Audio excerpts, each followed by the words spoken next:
ಸ್ನೇಹಿತರೆ, ಎಲ್ಲರೂ ಹೇಗಿದ್ದೀರಾ? ಐ ಹೋಪ್ ಎಲ್ಲರೂ ಚೆನ್ನಾಗಿದ್ದೀರಾ ಅಂದ್ಕೊಂಡು ಇವತ್ತಿನ ವಿಡಿಯೋನ ಸ್ಟಾರ್ಟ್ ಮಾಡೋಣ ಬನ್ನಿ. ಅದಕ್ಕಿಂತ ಮುಂಚೆ ಯಾರೆಲ್ಲ ನನ್ನ ಚಾನಲ್ ನೋಡ್ತಾ ಇದ್ದೀರೋ ಅವರೆಲ್ಲ ನನ್ನ ಚಾನಲ್ನ ಸಬ್ಸ್ಕ್ರೈಬ್ ಮಾಡ್ಕೊಂಡು ನೋಡಿ. ನೀವೆಲ್ಲ ಕಾತರದಿಂದ ಕಾಯ್ತಾ ಇದ್ದಂತಹ ಗೃಹಲಕ್ಷ್ಮಿಯ ಬಗ್ಗೆ ನಿಮಗೆ ಒಂದು ಸಿಹಿ ಸುದ್ದಿನೇ ಅಂತಲೇ ಹೇಳ್ಬೋದು. ಹೌದು, ಗೃಹಲಕ್ಷ್ಮಿ ಯಾವಾಗ ಬಿಡುಗಡೆಯಾಗುತ್ತೆ ಎಂದು ನೀವೆಲ್ಲ ಕಾತರದಿಂದ ಕಾಯ್ತಾ ಇದ್ರಿ ಅಲ್ವಾ? ಈಗಾಗಲೇ 21ನೇ ಕಂತಿನ ಗೃಹಲಕ್ಷ್ಮಿ ಹಣ ಬಿಡುಗಡೆಯಾಗ್ತಿದೆ. ಹಾಗಂತ ಎಲ್ರಿಗೂ ಕೂಡ ಈಗಲೇ ಹಣ ಬಿಡುಗಡೆಯಾಗ್ತಿಲ್ಲ. ಕೆಲವು ಬೆರಳೆಣಿಕೆಯಷ್ಟು ಜನರಿಗೆ ಮಾತ್ರ, ಅಂದರೆ 1,000ದಿಂದ 2,000 ಮಹಿಳೆಯರಿಗೆ ಮಾತ್ರ ಟ್ರಯಲ್ಗೋಸ್ಕರ ಗೃಹಲಕ್ಷ್ಮಿ ಹಣವನ್ನು ಬಿಡುಗಡೆ ಮಾಡಿದ್ದಾರೆ. ಇನ್ನುಳಿದ ಗೃಹಲಕ್ಷ್ಮಿಯ ಹಣವನ್ನು ಈಗಾಗಲೇ ಬಿಡುಗಡೆಗೆ ಸಿದ್ಧವಾಗಿದೆ. ಹಣಕಾಸು ಇಲಾಖೆಯ ಕಡೆಯಿಂದ ಮಹಿಳಾ ಮತ್ತು ಮಕ್ಕಳ ಕಲ್ಯಾಣ ಇಲಾಖೆಗೆ ಹಣವನ್ನು ಬಿಡುಗಡೆ ಮಾಡಿದ್ದಾರೆ.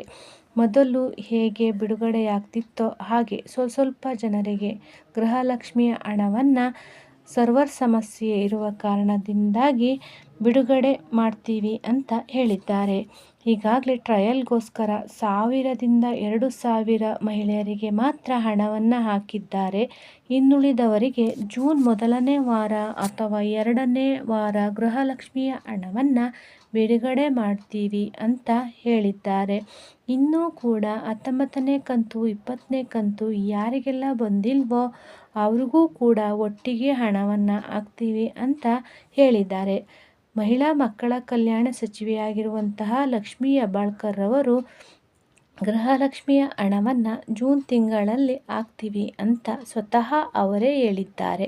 ಹಾಗಾಗಿ 19ನೇ ಕಂತು 20ನೇ ಕಂತು ಯಾರಿಗೆಲ್ಲ ಬಂದಿಲ್ವ ಅವರು ಗ್ರಾಮ 1 ತಾಲೂಕ್ ಪಂಚಾಯಿತಿ ಇಲ್ಲೆಲ್ಲ ಹೋಗಬೇಡಿ, ಏನೂ ಪ್ರಯೋಜನ ಆಗಲ್ಲ. ಒಟ್ಟಾರೆ ಡ್ಯೂ ಉಳಿದಿರುವ ಹಣವನ್ನು ಕ್ಲಿಯರ್ ಮಾಡ್ತೀವಿ ಅಂತ ಹೇಳಿದ್ದಾರೆ. 21ನೇ ಕಂತಿನ ಹಣ ಜೂನ್ ಮೊದಲನೇ ವಾರ ಅಥವಾ 2ನೇ ವಾರ ಬಂದು ನಿಮ್ಮ ಖಾತೆಗೆ ಬೀಳುತ್ತೆ. ಈ ಮಾಹಿತಿ ಇಷ್ಟವಾದರೆ ಈ ವಿಡಿಯೋಗೆ ಒಂದು ಲೈಕ್ ಕೊಟ್ಟು ನನ್ನ ಪುಟ್ಟ ಚಾನಲನ್ನು ಸಬ್ಸ್ಕ್ರೈಬ್ ಮಾಡಿಕೊಂಡು ನೋಡಿ. ಧನ್ಯವಾದಗಳು.